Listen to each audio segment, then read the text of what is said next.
a esta nueva edición de Punto de Partida.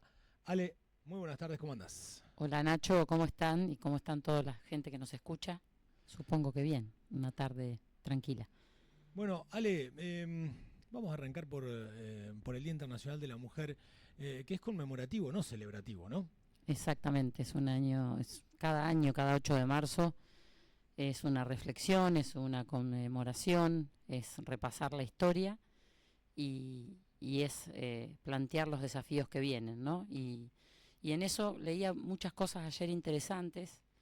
Alguien ponía, y tiene un poco de razón, que hay como un permiso de las mujeres a hablar o a marchar en ese día, pero que después no se hable más del asunto durante el resto del año, y eso claramente, obviamente no sirve, no alcanza.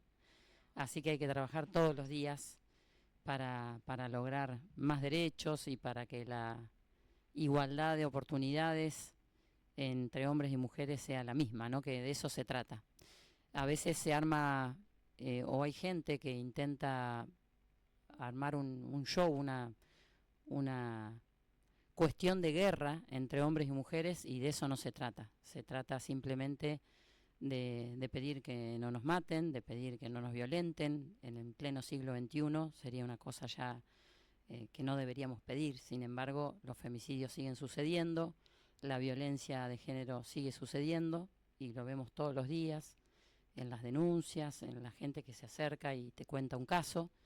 Y, y por supuesto trabajar desde la legislatura en lo que se puede, ¿no? Con esto, y además como mujer tratando de abrirle más oportunidades a las mujeres también, ¿no? Dejar algo que sirva, así como sirvió en el año 2016 la paridad de género para cargos legislativos, de concejales, de consejeros y de legisladores, que también se haga un poco carne la política de esos desafíos pendientes, que por supuesto una ley no va a solucionar nada si no hay educación, si no hay un cambio de cultura, pero El, está claro que tenemos que seguir trabajando e insistiendo en eso. claro, el tema es ese, ¿no? Uno diría que el ideal, y acá va una pregunta con un poco opinión, pero que el ideal es que no debiera existir esa ley de paridad de género y que las listas se armen de acuerdo a las capacidades de cada uno. Lamentablemente hay una cuestión cultural muy fuerte que hay que torcer y muchas veces son necesarias leyes que logren torcer esas cuestiones culturales y ojalá el día de mañana no necesitemos estas leyes, ¿no? Absolutamente de acuerdo. O sea, que no se impongan. Lo que pasa que hoy todavía la política es más monopolio de hombres que de mujeres, si bien las mujeres tienen hoy bastante más participación. Y después, otra cosa, las mujeres siempre tienen que demostrar capacidad e idoneidad y el hombre no. ¿No? Cuando ponían de excusa eso para la paridad, no, pero que las mujeres se lo ganen o que las mujeres demuestren, no hay un examen de idoneidad y capacidad para los hombres, entonces tampoco habría que tenerlo para las mujeres, digamos, ¿no? Y me parece que ya está claro estadísticamente que las mujeres producen más proyectos de ley, que trabajan más en territorio, que son más sensibles a temas sociales y del propio género, y que esto aporta a la política nada más ni nada menos que lo que representa la sociedad del mundo, que es un mundo compuesto, para decirlo en términos generales, de un 50% de hombres y un 50% de mujeres, donde todo debería ser así, incluido el famoso cuidado o autocuidado o cuidado de la familia, donde las madres siempre tienen más responsabilidad sobre los hijos, sobre los padres, sobre los suegros, en este cuidado que se necesita, ¿no? En la tercera edad y en la infancia y en la adolescencia, por supuesto. ¿En cuánto te influyó a vos o te costó más por ser mujer en tu carrera? Bueno, primero tiene que ver, yo lo recordaba ayer en Si me el la querés dividir Instagram, entre la carrera médica y política, también podés hacerlo, ¿eh? en la medicina también cuesta. Digo, era una de las pocas mujeres que manejaba el bisturí en el quirófano, eran más hombres, y en algún momento había hombres que maltrataban de alguna manera a la mujer también en la relación de trabajo. No, no me pasó a mí. Yo ayer recordaba en el Instagram que mis padres, mi madre que terminó la primaria cuando yo era grande, o sea, no recibió educación, no pudo, porque eran 7 hermanos y vivían en una situación de pobreza o de una clase media muy ajustada. Mi madre siempre me decía desde chica, mientras limpiaba la casa, me decía: Alejandra, tenés que estudiar y ser independiente económicamente, porque yo le tengo que pedir a tu padre plata para ir a la panadería y no es justo, porque limpio la casa, porque lo ayudo con él en el negocio. Y eso que mi padre no era para nada machista, nos crió a mi hermana y a mí con mucha libertad y apoyándonos en todo lo que iniciábamos, inclusive en una carrera que como decís vos, también era difícil hacerse como mujer. Y sin embargo, bueno, eso me sirvió, me definió de alguna manera, me ayudó, lo de mis padres. Y después uno se va metiendo naturalmente y la verdad es que yo no lo sentí tanto en lo personal.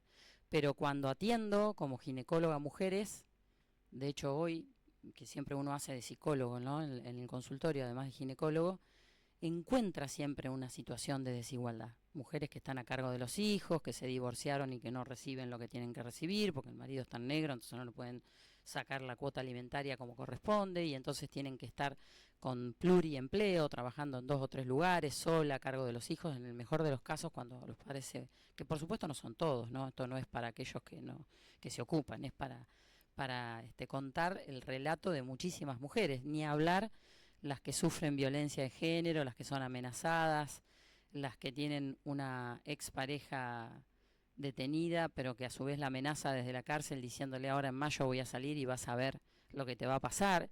La verdad que vivir con esa carga es muy pesado y esto es de todos los días y lo que te estoy diciendo son ejemplos que me los contaron en estos días, por decirte algo, ¿no?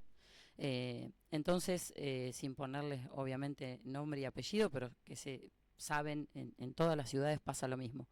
Así que es realmente complicado y hay que involucrarse y desde la política como mujer tengo la responsabilidad y el desafío de poder abrir puertas y ayudar también en lo que se puede.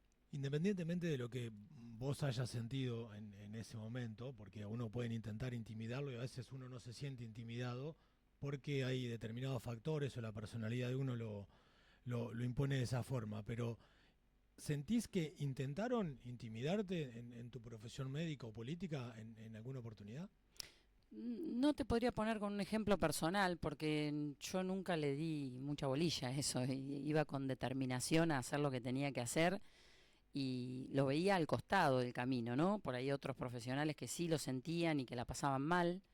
Eh, no sé si es la suerte o tal vez que no lo miré y avancé y di pasos firmes en lo que quería hacer y cuando tenía sueños iba por ellos y no importaba mucho lo que pensara el de al lado y me parece que en ese sentido tuve la suerte, vuelvo a decir, de no vivir situaciones extremas, pero tanto en las profesiones como en la política se siente, ¿no? Hoy hay paridad, por ejemplo, en la Cámara de Diputados y de Senadores, pero las autoridades de Cámara, de las cuales yo fui vicepresidenta de la Cámara 2 años, así que por eso digo, no puedo remitirlo a lo personal, pero las mujeres peronistas me felicitaban y me decían: Alejandra, nos sentimos representadas por vos porque a nosotros no nos ponen en esos lugares. Y la verdad es que, bueno, hoy trabajando con legisladoras de otros espacios políticos, digo, bueno, no me voy a ir sin proponer que los cargos de autoridad máxima también sean de paridad, porque hay mujeres muy interesantes en la política de todos los partidos políticos. Y por supuesto que tienen la capacidad y la idoneidad, inclusive algunas más y otras igual que muchísimos hombres. Entonces, bueno, creo que la sociedad va evolucionando, pero muy de a poco, y a mí me parece como clave, sobre todo en cuanto a lo que es violencia y respeto de género, es la educación, ¿no? La educación desde el jardín de infantes, en que nos tenemos que respetar mutuamente, en que el cuerpo de cada uno es el cuerpo de cada uno, en que haya paridad en toda la sociedad y en todo el trato. Si nosotros no tomamos en una pareja a la pareja como objeto o la cosificamos, no va a ocurrir nunca eso de que si no estás conmigo te mato, ¿no? Estas cosas que uno lee en los diarios. Hace poco leía la noticia en Brasil, creo que un secretario de gobierno de una ciudad de Brasil mató a los 2 hijos y luego se suicidó él porque la mujer había sido infiel. O sea, me parece tremendo eso, ¿no? Ni hablar de países del mundo donde todavía les arrancan o les operan el clítoris para que las mujeres no sientan placer y entonces se queden con el hombre que las casan o que casen a niñas. Y esto todavía sucede en el mundo y en algunas culturas y religiones, y me parece que es algo que ya Bueno, debería estar pero descartado, ¿no? De sin ir raíz. más lejos, hoy leía que en un municipio de Misiones hicieron una celebración por el Día de la Mujer y entregaron premios, escobillones, baldes para el pasar el trapo, no me sale, bueno. El trapeador. Y El sí, trapeador. porque un poco es la Y uno cultura que te digo, ¿no? Y a lo mejor a si esta altura tú, dice, un si municipio. la pareja no te lo dice, a lo mejor hasta uno lo toma como normal y quisiera, y eso no habla de que sean malos los hombres. Es No, su pero viniendo del cultura. Estado es un mensaje un poco, diría hasta casi peligroso, ¿vale? Viniendo que sea el Estado el que propone esa actividad, me parece un mensaje que deja mucho que desear en el año 2026, ¿no? Sí, o que le regalen flores o bombones y después durante todo el año las violenten, ¿no? O las cosifiquen. Hay muchísimo de eso. Y bueno, por eso se me ocurrió que me estabas comentando, ¿no? Un proyecto de ley para reparar el daño físico que le hacen algunas mujeres, que por supuesto son pocos casos, que el Estado se haga cargo de esas cirugías reparadoras cuando por ahí con un golpe tuviste una fractura de maxilar o con un ácido te quemaron la cara y te la tienen que reconstruir.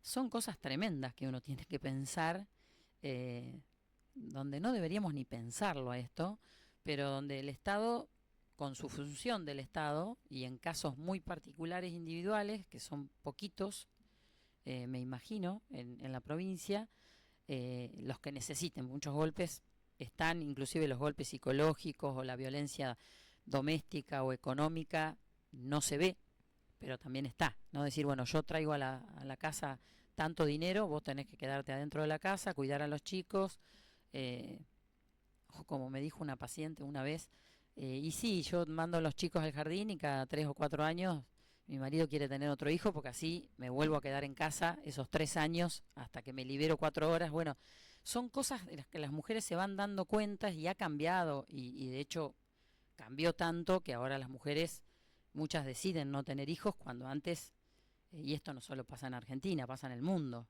y por eso la baja de natalidad y por eso el envejecimiento de la pirámide poblacional con todo lo que eso acarrea, ¿no? Si no hay juventud, no hay trabajo, no hay productividad en un país. Por eso en países como España te toman para que vayas a trabajar porque necesitan gente joven. Y en Japón leía el otro día que la gente de la tercera edad comete delitos menores para ir a una cárcel porque ahí le dan techo y comida porque los hijos los abandonan. Entonces, bueno, están ocurriendo cosas en la sociedad o la sociedad va mutando hacia un lugar y hay que prestarle atención a eso, porque ninguna mujer va a querer tener hijos si queda sola a cargo del hijo, de la educación, del cuidado, de lo que tiene que hacer y lo que no tiene que hacer, de la alimentación, de la vestimenta, de la escuela, de llevarlos y traerlos a inglés a particular, a la escuela. Bueno, todo esto si no es compartido, y en algún momento las mujeres no van a querer saber más nada de tener hijos porque quieren además crecer en sus trabajos y para eso les dicen, no, no, pero si vos tenés hijos en este trabajo no podés venir o vas a cobrar menos. Y todo esto es lo que está sucediendo en una sociedad que se mueve continuamente y en la cual hay que estar mirando continuamente. A vos te tocó tener dos varones.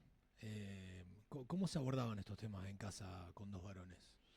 Bueno, yo traté, y creo que son dos buenas personas, primero de que no cosifiquen a nadie y que la pareja que elijan, que tengan dentro de su total derecho a elegir lo que quieran elegir, sea un compañero o una compañera que transite la vida juntos sin tener que condicionar esto, que se cuiden, que tomen herramientas para cuidarse ellos también. Digo, vos no podés, les decía cuando eran adolescentes, ustedes no pueden depender de que la mujer se acuerde de tomar un anticonceptivo. No, ustedes se tienen que cuidar y cuidarlas también, cuidar a la pareja de no transmitir una enfermedad, una infección de transmisión sexual o lo que sea, de que nunca entre 3 o 4 agarren a una chica y hagan algo que la chica, o de a uno, hagan algo con alguien que no quiera, que todo lo que se permite entre dos tiene que ser aceptado entre dos. Bueno, yo creo que los eduqué en ese sentido y creo que lo aprendieron. Así que en ese sentido me siento orgullosa y ojalá no me esté equivocando con lo que estoy diciendo, porque también es muy difícil, Pero, sin embargo, creo que hay que dedicarles tiempo para educarlos en la igualdad y en la libertad también, ¿no? Y me parece que lo hice con los tiempos que tuve, que bueno, obviamente que también trabajando de médica a la mañana, a la tarde, levantándome a la noche con los partos, uno no le dedica tanto tiempo en cantidad, que eso es otro problema. Hay padres que te van a decir, pero yo no puedo estar nunca porque para llegar a fin de mes necesito 2 o 3 trabajos, entonces llego a la noche cansado y la verdad que no tengo ganas de mirar el cuaderno de mi hijo o mirarle el celular. Y ahí aparecen otras cosas. El otro día una madre me decía, y un padre también, hablábamos en la legislatura del tema ludopatías y sobre todo apuestas online, y había algo que había salido en la provincia como que se podía pagar con QR, y yo digo, bueno, esto se nos escapa totalmente de la mano, y el adolescente la apuesta online la tiene con el aparatito, y el celular llega un momento que no se lo podés controlar más. Y después te aparecen los hijos que te robaron a vos o le robaron a la vecina para poder pagar las apuestas, y que ya la ludopatía no es un problema de adultos, sino pasa a ser un problema de adolescentes.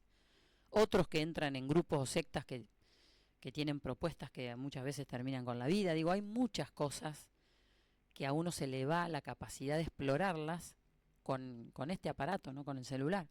Entonces me parece que son tiempos donde uno, con lo que pueda, tiene que estar cerca y tiene que tener mucho diálogo con los hijos. Y si habla mucho y dialoga y todo eso, bueno, los problemas de distintas adicciones, de la drogadicción, del alcoholismo, de conducir ebrio y de poder lastimar a otro, de las apuestas online, lo que significan las ludopatías, todo esto que los chicos los tienen al alcance de la mano, ¿no?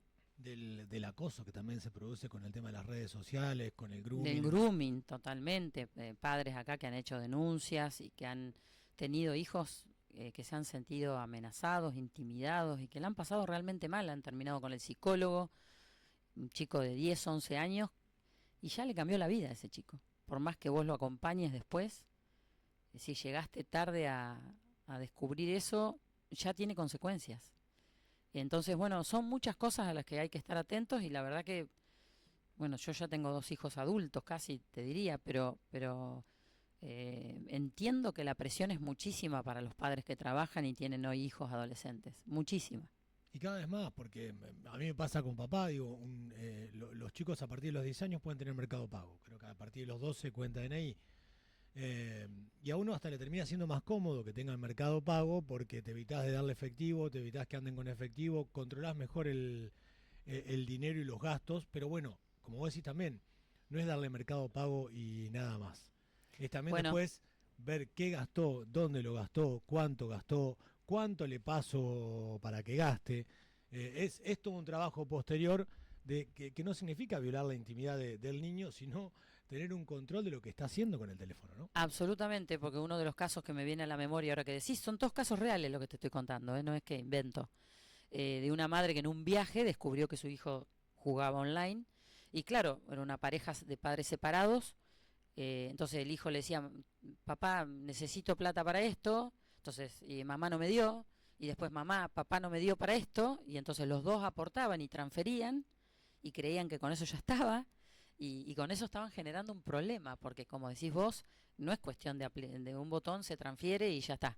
No, no, tenés que saber en qué está invirtiendo tu hijo, en qué está demandándote, por qué, y diálogo, mucho compañerismo entre padres e hijos y madres e hijos, y bueno, muchas veces esto queda más a la mochila de la mujer, no siempre, hay padres muy presentes, por eso digo, no me gusta generalizar en nada, pero hay que estar atentos, porque después el problema lo van a tener los dos, porque en definitiva, que tu hijo sea un ludópato a los 16 años, salvo que no te interese nada de tu hijo, te va a doler y te vas a tener que ocupar igual. Entonces, me parece que tiene que ser un problema de quienes procrearon a ese hijo para siempre, ¿no? Además, el juego es una adicción que arruina a cualquiera, o sea, jóvenes, adultos, han perdido la vida en los juegos. Y cuando digo la vida, me refiero a la vida económica. Uno sabe, y yo he discutido en algún momento cuando se hablaba de la posibilidad de traer un bingo a Saladillo, y hablaba con integrantes de otras ciudades donde había bingo, casas de apuesta, y me decían, la destruyó. La destruyó. Totalmente. Cualquier adicción es una problemática. El tema es por qué viene esa adicción y qué pasó con eso, qué pasó en el mientras tanto ese chico generaba la adicción. Ahí hubo alguna falla o un vacío o simplemente ocurrió porque los amigos jugaban. Bueno, y ni hablar con cosas más graves, ¿no? Que pueden a veces terminar con la vida, porque también si le debes plata a gente, la gente te amenaza, ¿no? Caso droga, que me han dicho, mira, necesito que me ayudes con esto porque me vienen a buscar y me matan. Bueno, la verdad que es complejo esa situación y uno las tiene que ver de fondo y entenderlas, y las políticas de Estado tienen que estar presentes, pero nunca van a cubrir 100% lo que los padres hagan con esos chicos y de esos chicos. Entonces, bueno, estas son las cosas que hoy se resuelven no teniendo hijos. Y a lo mejor, bueno, no ese es el camino, pero se ha llegado también a eso, ¿no? Hoy las clases medias, en España ya pasaba, en Europa ya pasaba de antes, pero hoy realmente, bueno, en China, que antes prohibían por la cantidad de 1.400 millones de chinos en un país, entonces prohibían tener más de un hijo o de dos, y ahora tuvieron que liberar eso porque ya las chinas no quieren tener más hijos. O sea, esto es un problema mundial y normalmente la política corre por detrás de eso y la tenemos que ver antes porque después ya correr por detrás de eso es más complejo, ¿no? Ale, ¿vos considerás que luchaste por los derechos de la mujer en tu vida? Yo creo que sí, pero siempre se puede hacer más. Yo soy muy autocrítica de eso. Yo creo que sí, primero con la ejemplaridad, abriéndome camino sola. Digo, la verdad es que yo fui a La Plata a estudiar medicina y no era la hija del médico de La Plata, ni conocía los titulares de cátedra, ni tenía ningún gancho para que me tomaran más fácil. Iba, estudiaba, me presentaba, iba segura y me fue bien porque me dediqué, digamos, ¿no? Y después a ejercer la profesión lo mismo y a hacer la política de manera que no me quede, por lo menos no me quede nada en el tintero en cuanto a la responsabilidad. Yo, fíjate que es mi tercer mandato y sin embargo cada vez tengo más trabajo, no menos, no es que me ayorné o dije, bueno, ahora ya descanso un poco. Todos los años tengo algún reconocimiento por la cantidad de iniciativas legislativas, todos los años se me reconoce la labor en territorio y después, bueno, defectos como cualquiera y seguramente cosas que podría haber hecho más o mejor y no las hice o no las pude hacer. ¿Cómo fue tu inicio en la política, Ale? Bueno, la verdad que fue casual, como muchas cosas en la vida, no fue premeditado esto. Yo nunca imaginé, me dedicaba a la medicina 100%, yo la política la arranqué de grande.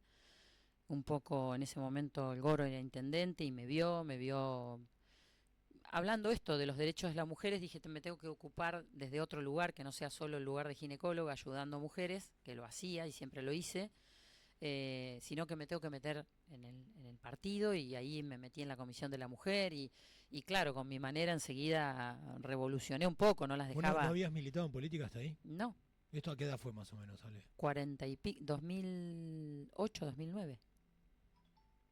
Hasta ahí no habías ido al comité, no habías militado en política. No, pero en política se milita siempre desde otros No, política ambientes. partidaria me refiero, sí, está bien. No, lo acompañaba Alejandro, Coincido pero con el no concepto de... había, lo acompañaba él en sus en sus elecciones. Ya era concejal, creo que había sido director de salud, pero no había tenido participación yo ni había tenido militancia política universitaria tampoco. Me dediqué a estudiar, después me dediqué a la maternidad y a ejercer la medicina y después apareció una ventana de oportunidades que se me fue dando sola, obviamente con ayuda de los políticos que me veían. Ya te digo, el primero fue Goro, fui candidata a primer concejal en una lista en el año 2011, fui presidenta del Consejo Deliberante ahí, ese fue mi primer cargo político, y después legisladora. También ayudada, porque esto también es importante decirlo, en ese momento no había paridad, había cupo, pero la ley de cupo no la inventé yo, fue trabajo de muchísimas mujeres que trabajaron en épocas mucho más difíciles que la mía para lograr un tercer, sexto y noveno lugar en las listas, porque nunca era el primero y el segundo, siempre era el tercero, el sexto, el noveno. Y la verdad que fue fuerte la lucha de esas mujeres y fue de todos los partidos políticos, fundamentalmente el radicalismo, el peronismo, el socialismo, que siempre acompañaron esto y que hay historias muy interesantes de cómo se les escapaban los diputados de su partido por las oficinas de atrás para no votar y cómo se juntaron las mujeres. Fue parecido a lo que me pasó a mí en el 2016 con paridad. Se escapaban de las mujeres para no tener que votar en la ley de cupo y las mujeres pudieron juntarse entre todas de todos los partidos políticos y dormirlos un poco o aplicar una mayoría o que no tengan más remedio. Y lo mismo pasó en el 2016. Yo tenía el proyecto desde Cambiemos de paridad. Estaba Rocío Giacone del Frente para la Victoria, que tenía el proyecto de paridad, y Valeria Arata, que era del Frente Renovador. Y nos juntábamos, me acuerdo, con Malena Galmarini, que trabajó mucho también el tema, ella y su madre. Por eso te digo, esto es una cuestión transversal. Y una vez hicimos la votación del bloque, el bloque era de 38, el bloque de Cambiemos. Éramos 8 mujeres y 30 varones.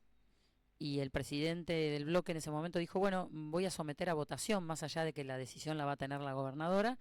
Y votaron los 30 varones en contra, las 4 mujeres que iniciaban en el PRO recién era un partido con legisladores que votaron en contra, y las 4 radicales que teníamos historia y que veníamos de conocer la historia de las mujeres del partido y de las mujeres peronistas. Y les decíamos a las del PRO, bueno, ustedes son un partido nuevo, pero no están acá solo porque trabajaron mucho, están acá porque hubo mujeres antes que trabajaron por la ley de cupo, entonces estaría bueno que ustedes abran el camino para más mujeres. Y después muchas de esas me vinieron a decir que tenía razón, que no lo habían visto o que estaban de alguna manera invadidas por el diálogo y por lo que les decían los hombres que hicieran y que votaran. Y en esto, bueno, la rebeldía de muchas mujeres hizo que, y la presión, y la gobernadora, que justo era mujer también, que nos ayudó eso también para sacar la paridad primero en la provincia y después la paridad fue a nivel nacional.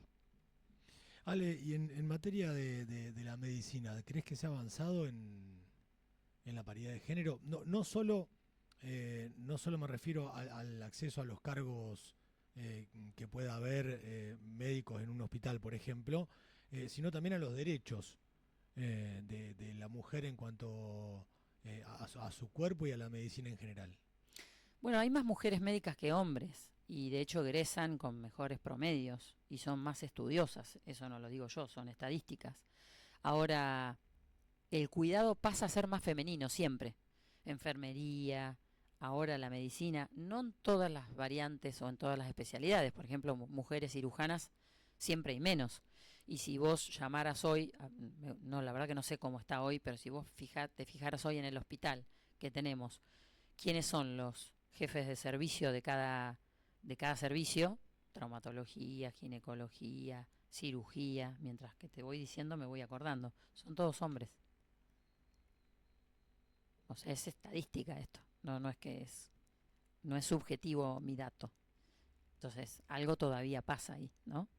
Tal vez vamos a ponerle que haya una responsabilidad nuestra de no animarnos tanto a romper con eso, pero falta todavía más, y hay mujeres que se merecen premios Nobel, como también lo tuvieron.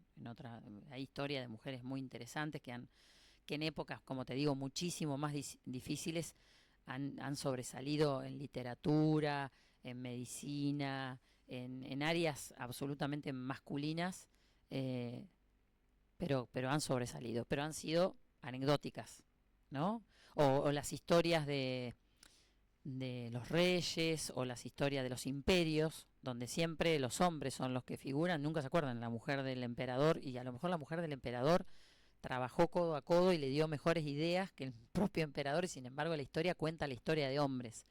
Cuando vos tenés que ir a buscar la bibliografía, o por ejemplo esto que pasó en Malvinas, que nadie sabía que había habido mujeres, por supuesto nadie. Y en general están contadas por hombres encima, ¿no? Es que la historia está contada por hombres, entonces digo, nadie quita el mérito de quienes lucharon en la guerra y fueron hombres en general, pero también hubo unas mujeres ahí haciendo trabajos de cuidado y qué sé yo, y se conocieron mucho después de que pasó la guerra. O por ponerlo de otra manera, lo mal que lo pasan las mujeres en las guerras, ¿no? Porque son abusadas, son violadas, son secuestradas y maltratadas y violentadas. También la pasan muy mal las mujeres. Entonces, bueno, me parece que la historia todavía no es justa, ni está contada como es, y que algunas cosas se van logrando, pero todavía quedan. Vuelvo a decir que en pleno siglo XXI uno tenga que pedir que no lo maten, o que no las maten, o que no nos maten. Me parece que es muy fuerte y que debería entrar. Y uno debería decir, bueno, ¿de esto qué puedo hacer yo? Y bueno, en principio educar a tu hijo varón en estos conceptos, ¿no? El concepto de igualdad, porque el feminismo no es la mujer superior al hombre, la mujer mejor, la mujer adelante, o el matriarcado, porque el matriarcado tendría el mismo problema que el patriarcado, sería invertir los roles nada más. El feminismo es la igualdad de condiciones y de oportunidades para hombres y mujeres, nada más. Ahora, si lo disfrazan y por supuesto algunas, como todas estas cosas, se sobregiran con esto, y entonces tenés el hombre que reacciona, o esto que escuchaba ayer, mira, interesante, del gobierno de lo nacional. Decían, por suerte erradicamos el Ministerio de Mujeres y Diversidad, porque era un lugar donde empleaban ñoquis y de donde era una caja más para la política. Puede ser que eso sea verdad. Ahora, todos los ministerios tienen el mismo problema, no solo el de género. Después habrá que ver, pero políticas de Estado con respecto al género tenés que tener. Entonces, esa excusa, por más que tenga algo de verdad, no quita. Por eso, las verdades no son nunca las verdades, que me parece que hoy lo hablaba con alguien de esta Argentina tan bipolar o tan de extremos, ¿no? O es todos con este o todos anti este. En el medio parece que no hay nada. Yo siempre cito el tango, la milonga, Foro, Chevrolet, River o Boca. Todos son extremos, y en el medio, Nacho, me parece que suceden las cosas más razonables, más de sentido común, más de, está bien, sí, van ñoquis, sí, y al Ministerio de Obras Públicas no van ñoquis, y al Ministerio de Economía no van, digo, y no hay cajas, bueno, que descubran, que denuncien, que qué sé yo, pero digo, esto no quita que vos por eso te saques de encima el problema y digan, yo no, que por mí que las quemen a todos. No es así. Mirá, te pongo un ejemplo, es responsabilidad. Voy a poner un ejemplo cercano a esto porque lo he dicho más de una vez, coincido plenamente, hágale con eso, la planta de cloaca de Saladillo. Digo, seguramente en un montón de obra pública hay corrupción. Bueno, si demuestran que hay corrupción en la planta de cloaca de Saladillo y la quieren parar porque hay corrupción, estaría hasta de acuerdo estaría yo con que paren la obra si demuestran que hay corrupción. Ahora, si demuestran que es una obra avanzada, que no se robaron nada, que está la obra ahí plantada, que lo que dice está ahí, que la plata está puesta, ¿por qué parar una obra que implica la salud pública de una comunidad? Digo, me parece una locura en pos de siempre este discurso de la corrupción, ¿no? Por ejemplo. Y te agrego algo más, con dinero que no es del Estado argentino porque es del BID. Exacto. Y es un crédito otorgado, y que no lo pueden agarrar y sacarlo para otra cosa, ya está otorgado para eso, o sea, por eso es difícil de entender. En algunas cosas seguramente pusieron orden y en otras tendrán que revisar para avanzar. Digo, el Estado tiene obligaciones, no se puede deshacer diciendo, bueno, como esto pues, seguramente hubo corrupción en el gobierno anterior, en el Ministerio de Género y Diversidad. Eso no quita que no tengas, que no querés poner ministerio, no pongas ministerio. Pero políticas de Estado tenés que tener. Pues eso es un Estado, ni ancho ni chiquitito, un Estado óptimo, un Estado que se haga cargo de regular o de equilibrar las cosas que le hace falta a una nación, a un país, en materia de educación, en materia de salud, en materia de violencia, que repercute en la salud. ¿Sos radical? Yo soy del partido de la Unión Cívica Radical, en un momento del partido donde hay muchísima discusión y muchísimos debates, difíciles debates, pero un poco por esto que te estoy contando, ¿no? El radicalismo intenta navegar por las aguas del centro, porque siempre ha sido un partido de centro, un poco algunos actores más de izquierda, otros más de derecha, pero siempre un partido de centro, pero ha dejado de representar, salvo en los distritos que gobernamos, con muy buenas gestiones radicales, en las 27 intendencias radicales, más allá de las dificultades que tiene hoy la provincia y los municipios, muchas, son buenas gestiones, pero el partido ha dejado de proponer a nivel nacional algo que seduzca a la sociedad. Y en una sociedad que es binaria. Entonces, o tenés que estar con un lado, o un extremo, o con el otro, no hay lugar para el medio. Si no, desapareces. Y esa es la gran discusión filosófica que tiene hoy la Unión Cívica Radical a nivel nacional y provincial. Entonces, unos dicen vamos con este y anti este, otros vamos con aquel, y en el medio hay un partido que respeta el federalismo, que respeta los valores de la República, que respeta la educación pública, la salud pública, que le asigna un rol al Estado, que cree en un Estado presente, vuelvo a decir, no omnipresente. Bueno, y la historia lo dice, pero nosotros tenemos que avanzar y pensar en un radicalismo ayornado de estos tiempos, ¿no? Y ahí está el gran debate del partido y las grandes dificultades para representar, porque un partido que no representa, como digo yo, con los ideales te podés quedar en tu casa, pero si no representás, si no tenés concejales, consejeros escolares, si no tenés comités activos, si no tenés intendencias, legisladores, bueno, no terminás de ser un partido que represente nada. ¿No estás de acuerdo con la interna? A ver, sería mucho más fácil ponernos todos de acuerdo. Lo que pasa que cuando un grupo quiere ir para un lado y va para ese lado sin importar la integridad del partido, a veces no queda otra que la interna. O sea, no tenés mucha salida si querés representar algo y no te sentís representado por los avances de un espacio.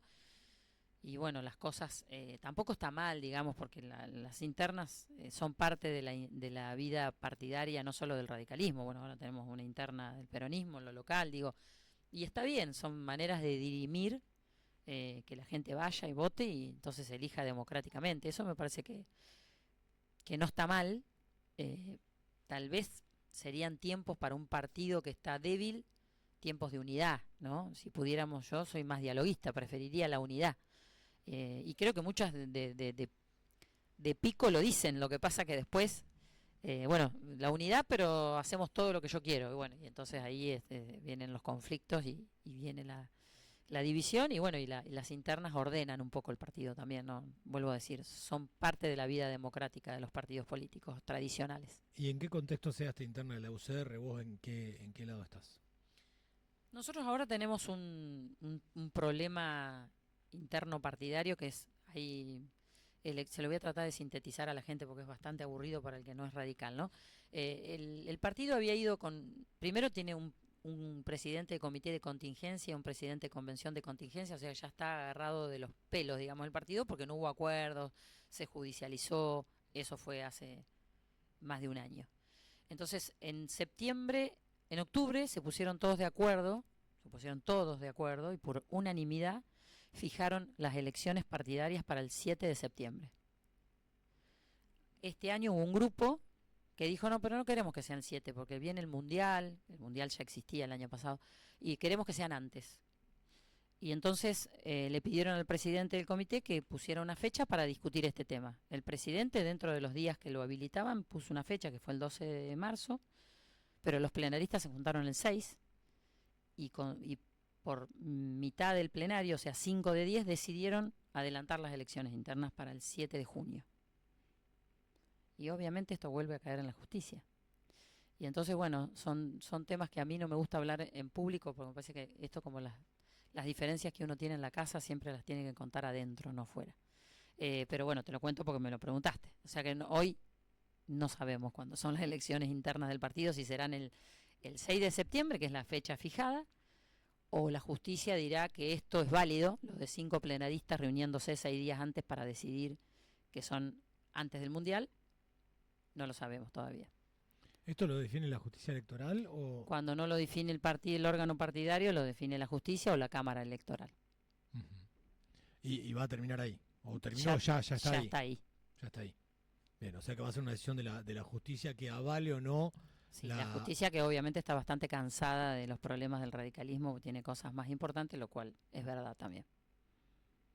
¿Cómo es la justicia, hablando de todo esto? Un tema delicado en nuestro país en general.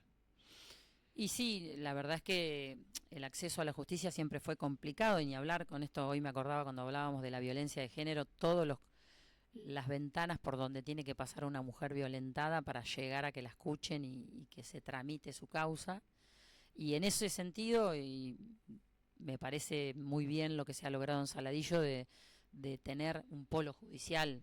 Próximamente viene el juzgado de familia, creo que a partir del 30 de marzo, y tenemos las fiscalías y la comisaría de la mujer trabajando, y bueno, me parece que en ese sentido ahora un juzgado de familia que también va a atender temas de violencia, más el juzgado de paz. Digo, la verdad es que hay un polo judicial que le permite al ciudadano estar un poco más cerca al momento de hacer una denuncia o presentar lo que necesite presentar, que tener que viajar a Sula, La Plata o a donde tenga que viajar por una causa que encima todos los problemas que tienen se tienen que trasladar y muchas veces tocar muchas ventanas, y muchas veces obviamente se cansan y dejan todo como está porque es más fácil, a pesar de la situación, ¿no? La justicia tiene que estar al servicio de la población, y para eso tenemos que tener todos los pliegos y los cargos de la justicia ocupados también, que cosa que tampoco ocurre, ¿no?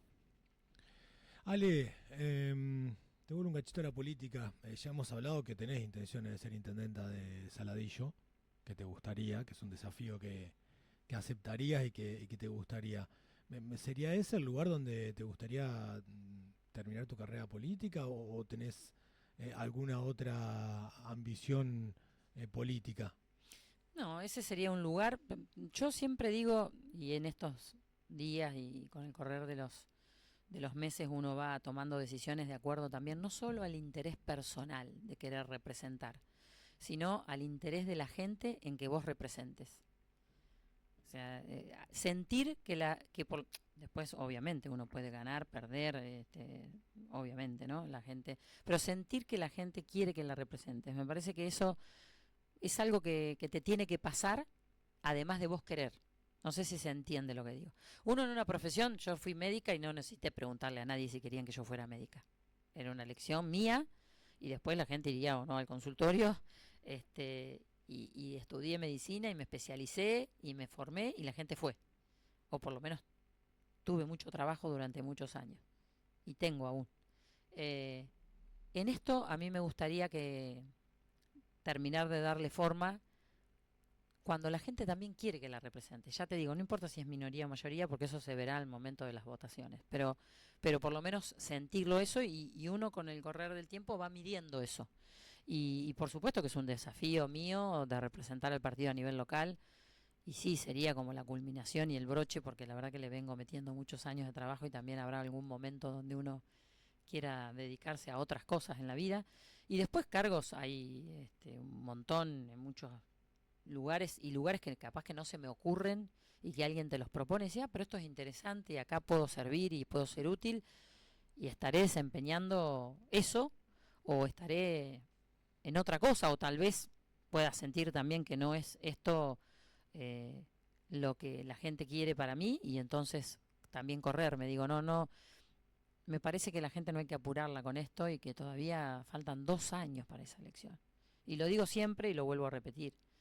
Eh, Todos los políticos que me han contado de sus carreras o sus maratones previas a una candidatura me han dicho, y me largué un año antes y llegué muerto, y me largué 10 meses antes y llegué muerto. Y entonces me parece que uno va trabajando y en eso va cosechando cosas.